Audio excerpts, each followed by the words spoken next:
কোন জিনিস মানুষকে সবচেয়ে বেশি আল্লাহর জান্নাতে প্রবেশ করাবে? সুইলা রাসূলুল্লাহ সাল্লাল্লাহু আলাইহি ওয়াসাল্লাম আন আকসারি মা ইউদখিলুন নাস আল জান্নাহ। জিজ্ঞেস করা হলো, নবী, কোন জিনিস মানুষকে বেশি জান্নাতে ঢুকাবে? বিষ্ণু বললেন, তাকওয়াল্লাহ ওয়া হুসনুল খুলুক। এক হচ্ছে আল্লাহর ভয়, আরেক হচ্ছে সুন্দর আচরণ। সুবহানাল্লাহ। তাহলে এই হাদিস থেকে বুঝলাম, যারা বেশি নামাজ পড়বে তারা বেশি জান্নাতে ঢুকবে নাকি?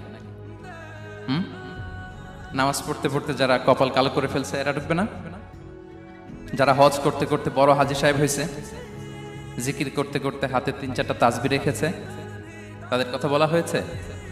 এগুলো নিঃসন্দেহে অনেক বড় আমল, কিন্তু সবচাইতে বেশি জান্নাতে প্রবেশ করাবে যে আমল, বিষ্ণু বললেন, এক হচ্ছে আল্লাহর ভয়, আরেক হচ্ছে সর্বোত্তম আচরণ। প্রিয় ভাইরা, ইসলামের মেজাজটাকে চিনে নেন, ইসলামের এসেন্সটাকে বুঝে